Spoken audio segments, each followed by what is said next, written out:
साहब चिट्ठी लिख रहे थे वारिस जी। क्या गजब आदमी है तो भाई। सापरा साहब की पार्टी और कंचना जी की पार्टी तैयार ही नहीं होती आपको छूने के लिए। पॉलिटिकली सबने आपको अनटचेबल बना दिया है। अंजना 10 सेकंड, केवल 10 सेकंड। मैं लौट रही हूँ, अब मैं लौट रही हूँ जल्दी से। सापरा साहब आपका कमेंट, Just 10 सापरा साहब seconds. आपका कमेंट। चाहे आप कितना भी कहें ये मुद्दा है वो मुद्दा है, लेकिन जब भी बुर्के को लेकर विरोध होता है, मैं आप वापस उसी सवाल पर आ रही हूँ, क्योंकि इसमें विरोध करने का कुछ है ही नहीं। हज में दिखाना ही पड़ता है चेहरा, पासपोर्ट के लिए चेहरे की फोटो खींची जाती है। वैसे ही अगर आप आधार बनाते हैं उसमें भी फोटो होते, भाई राशन कार्ड सब चीज में फोटो तो लगती है। तो यहाँ पे प्रॉब्लम क्या है सापरा जी? भारतीय जनता नहीं, प्रॉब्लम इतना ही है कि निर्वाचन आयोग और भारतीय जनता पार्टी की साठगांठ है। ये एक ही थाली के चट्टे बट्टे हैं और वो इनको एक मुद्दा परोस करके निर्वाचन आयोग देती है, ये उसके ऊपर आगे घुसपैठिया या इस तरह के बुरके की बात। अरे आप सबका साथ सबका विकास की बात करते हो, फिर ये नफरत का विकास क्यों करने लगते हो? मैंने इससे पहले कम से कम 8 या 10 मैंने ऐसे मुद्दे बताए जहां पर भ्रष्टाचार के संगीन आरोप है इनके नेताओं पर, इनकी सरकार पर। उसका ना तो जेडीयू के प्रवक्ता ने उत्तर दिया, ना ही भारतीय जनता पार्टी के प्रवक्ता ने उत्तर दिया। मैं और पूछ लेता हूं, भाई इनके यहीं पर इनकी सरकार में एक कर्मचारी के घर में 10 करोड़ के नोट जले हुए मिले, उसका उत्तर कौन देगा? एक पटना मेडिकल कॉलेज का जो कर्मचारी है उसके घर पे 2.5 करोड़ रुपया जला हुआ मिला है, उसका उत्तर कौन देगा? इनके पास में इन सब मुद्दों के, जनता के मुद्दों की बात करने के लिए समय नहीं है इनके पास में। ये इधर उधर की बात करेंगे। और इनको ये भी पूछना चाहूंगा, मुझे 30 सेकंड और दे दीजिए, कि आपने भ्रष्टाचार के ऊपर कोई उत्तर नहीं दिया कि सम्राट चौधरी, अशोक चौधरी पर, मंगल पांडे पर, इन पर एक्शन क्यों नहीं हुआ? मैं जेडीयू की प्रवक्ता से पूछना चाहता हूं कि नीतीश कुमार जो शासन बाबू है, 2005 में इन्होंने जीतन राम मांझी का इन्होंने इस्तीफा लिया था कि नहीं लिया था भ्रष्टाचार पर? इन्होंने रामानंद प्रसाद सिंह का इस्तीफा 2008 में लिया, अवधेश कुशवाहा का इस्तीफा 2015 में लिया, मंजू वर्मा का 2018 में लिया, मेवालाल चौधरी का 2020 में लिया। तो नीतीश कुमार जब भ्रष्टाचार के मुद्दों पर इस्तीफा लेते रहे हैं तो अभी काहे डर रहे हैं? ठीक है, अनुप्रिया यादव और कंचना यादव को दिखाइए एक साथ। तब डर काहे का? बोलिए अनुप्रिया जी, इस पर दीजिए, भ्रष्टाचार के आरोप पर जवाब दीजिए। वो कह रहे हैं कि इन मुद्दों से भटकाने के लिए सब फेंका जा रहा है शगुफा। नहीं, मुद्दे से तो बिहार की जनता को कांग्रेस भटका रही है। अगर इतना ही बड़ा मुद्दा है आपके पास में और तथ्य आपके पास में है, तो टीवी चैनल पे हल्ला मचाने से अच्छा है कि आप जाइए कोर्ट में, आप केस कीजिए।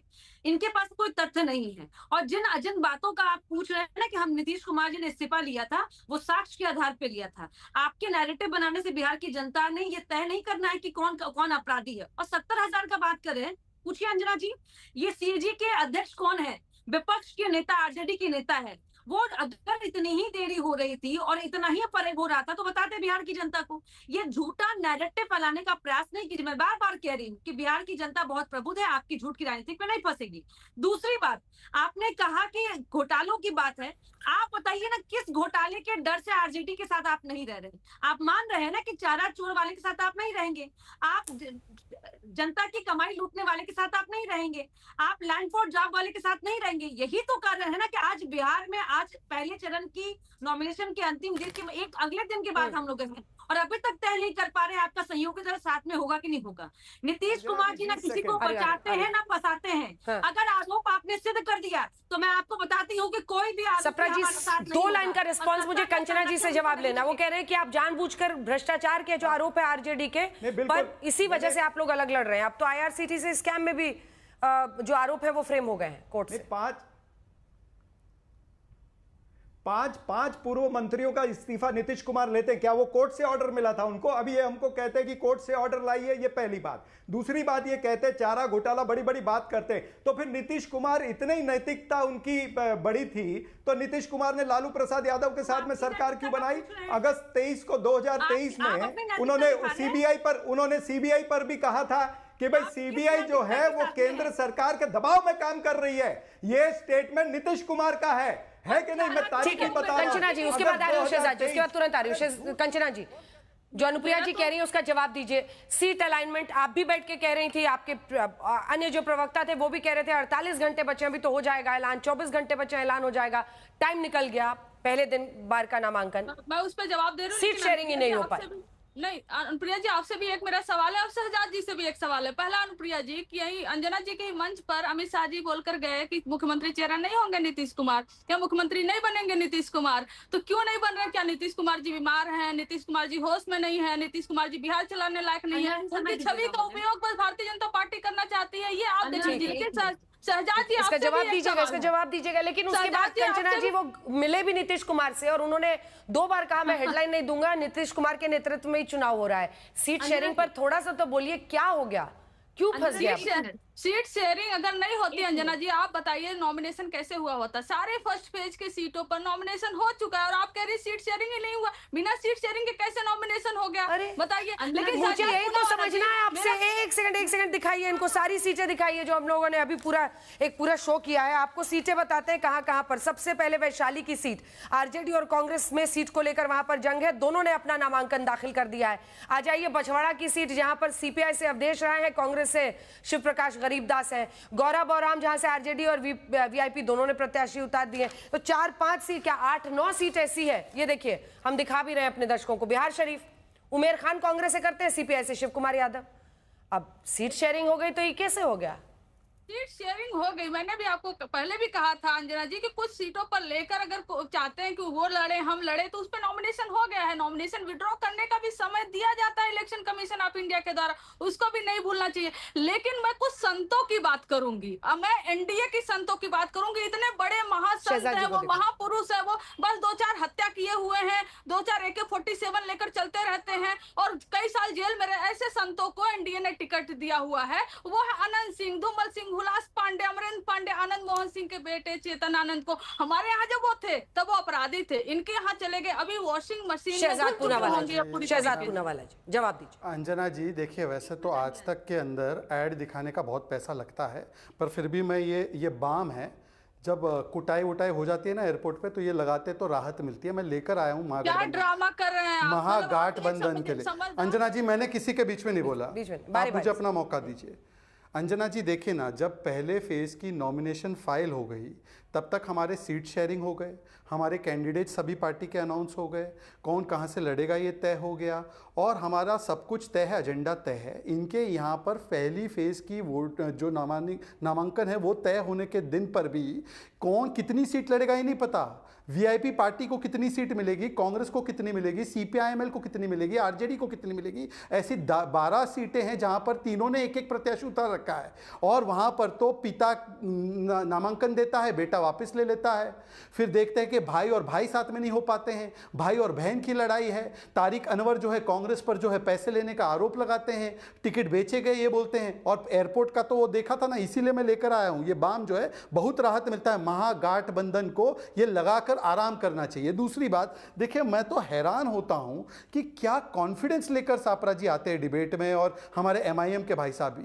सापरा जी पहली बार लालू जी की कन्विक्शन 2013 में यूपीए की सरकार थी तब हुई थी कन्विक्शन, और 5 बार कन्विक्टेड है। आप भ्रष्टाचार पर बोल रहे हैं, alliance of corruption, by corruption, for corruption वाले जमीन से जुड़े हुए नेता जो लैंड के जॉब के लिए ले लेते हैं, कॉन्ट्रैक्ट के लिए लैंड ले लेते हैं। दूसरे वाले हमारे भाई साहब का कॉन्फिडेंस देखिए एमआईएम वाले का। एमआईएम वाला संविधान समझा रहे हैं जिनकी पार्टी में मुस्लिमीन है, एमआईएम वाले सेकुलरिज्म समझा रहे जिनकी पार्टी में मुस्लिमीन है। भाई मैंने तो सीधा सीधा बोला कि यूसीसी के साथ है या आप बताइए कि आप पर्सनल लॉ के साथ है, कोई स्टैंड लेने को तैयार नहीं। मैं बोल रहा हूं कि वक्फ के कानून के साथ है या इमारत शरिया के कानून के साथ है, कोई स्टैंड लेने को तैयार नहीं है। मैं बोल रहा हूं मुस्लिम रिजर्वेशन की सब पैरवी करते, सब खिलाफ है संविधान के और अंबेडकर जी के। एएमयू में रिजर्वेशन काटकर SC ST OBC का मुसलमानों को दे दिया वोट बैंक के नाम पर, ये लोग बोलते हैं। और आखिरी बात कंचना यादव जी, मैं सिर्फ आपसे इतना पूछना चाहता हूं, ये तो बता दीजिए कि आपके तेजस्वी जी को ये चरणजीत सापरा मानने को तैयार है चेहरा? नीतीश जी का, अंजना जी का जो बयान था मैं आपको पढ़कर सुनाता हूं।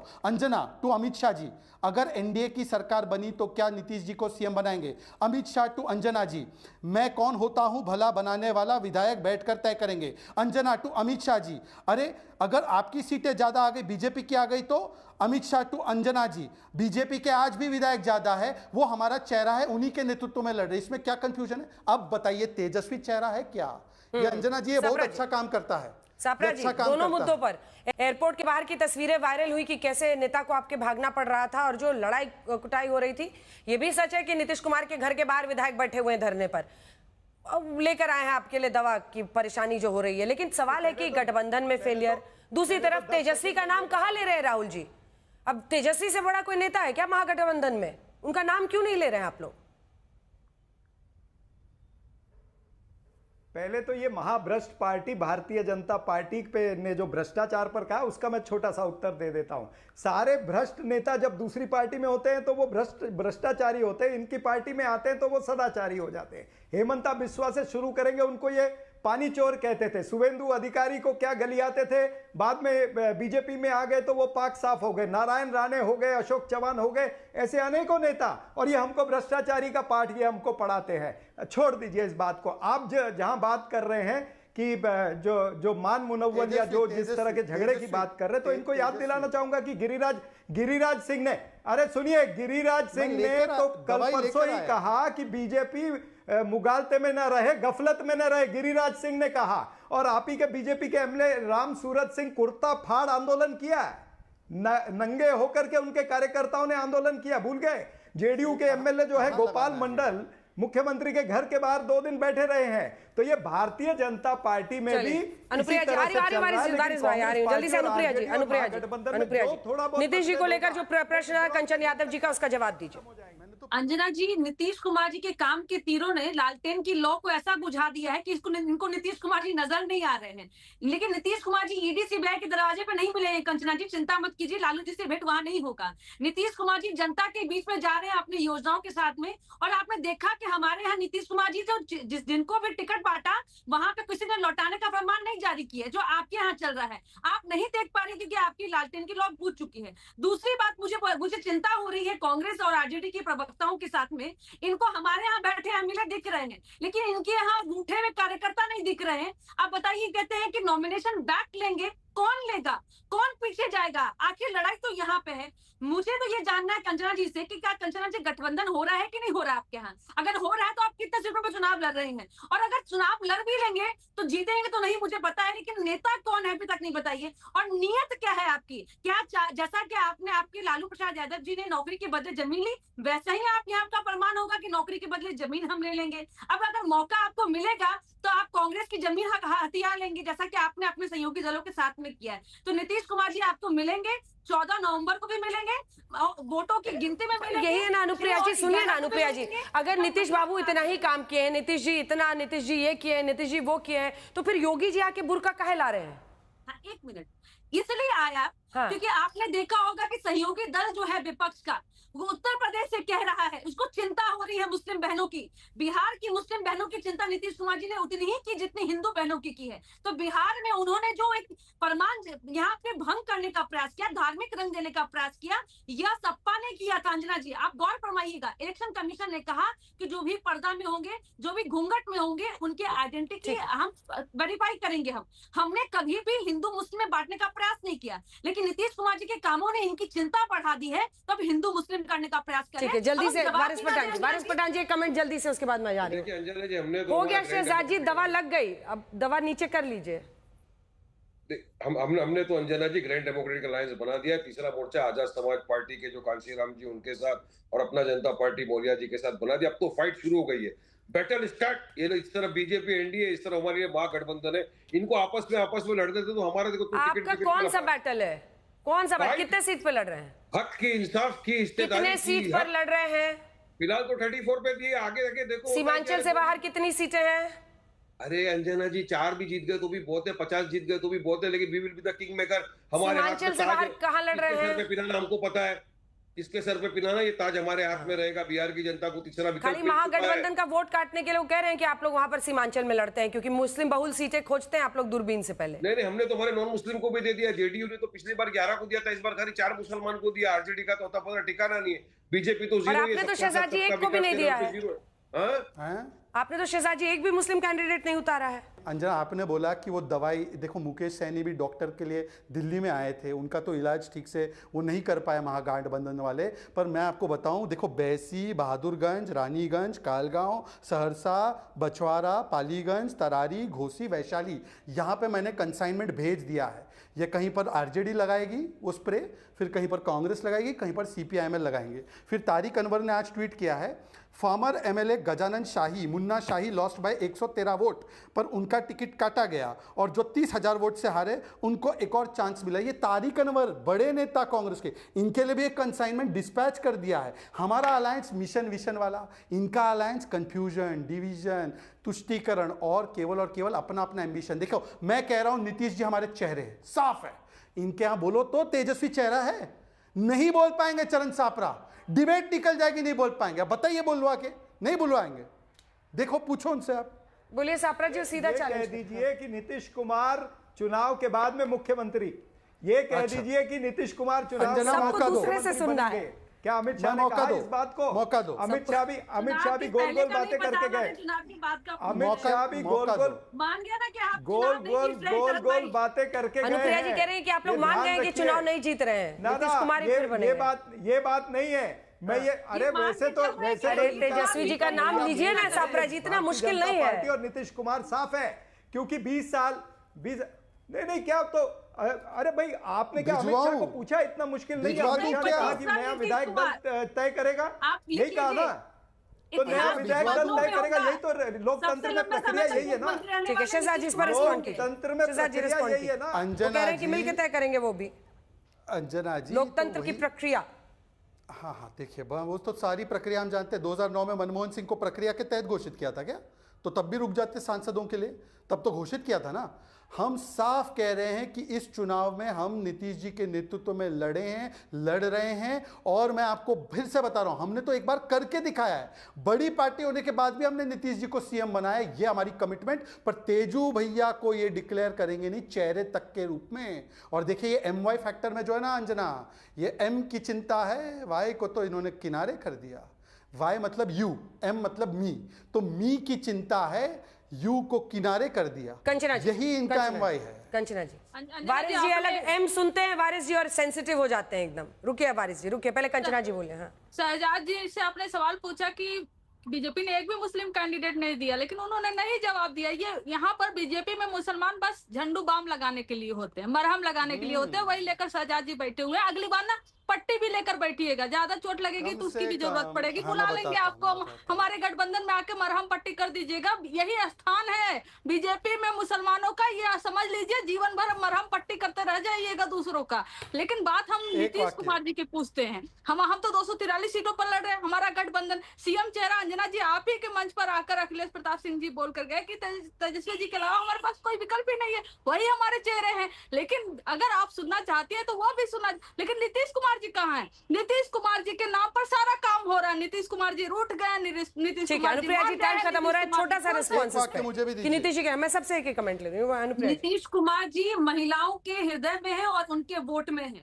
नीतीश कुमार जी बिहार के उस विकास में है जहाँ आपको दिखता नहीं है, जहाँ पे आपके नेता नृत्य कर रहे थे वहाँ थे। वारिस जी जल्दी से वारिस जी जल्दी से कमेंट 2 लाइन का। देखिए नीतीश कुमार और बीजेपी और ये लोग आपको CM तो बनाना नहीं, आपको खाली खेल बिगाड़ना इधर उधर। नहीं 14% वाला चीफ मिनिस्टर बन सकता है, लेकिन 19% वाला मुसलमानों के साथ अन्याय हो रहा है, इसको हम न्याय दिलाने आ रहे हैं, रिश्तेदारी की लड़ाई सापरा साहब। बिहार का चुनाव जो है वो मुद्दों का चुनाव होगा, वो मोदी का चुनाव नहीं होगा। भारतीय जनता पार्टी गफलत में न रहे, गिरिराज सिंह ने भी कह दिया है, ये चुनाव मुद्दों का होगा, जनता के मुद्दे बोले जाएंगे, जनता के मुद्दों पर जनता वोट करेगी। शहजाद जी देखिए ऐसा है कि बाम लगाने की नौबत तो नहीं आएगी, परंतु आप जो चाहते हैं ना कि कुछ लोग केवल पंचर बिठाते रहे, आपके गठबंधन में इतने पंचर आ गए हैं कि अब मुझे लगता है कि आपके अलायंस वालों को केवल वो पंचर ही बनाने का काम मिलेगा। चलिए इसी के साथ शहजाद जी हल्ला बोल में इतना ही। आप सभी का बहुत बहुत धन्यवाद हमारे साथ जुड़ने के लिए।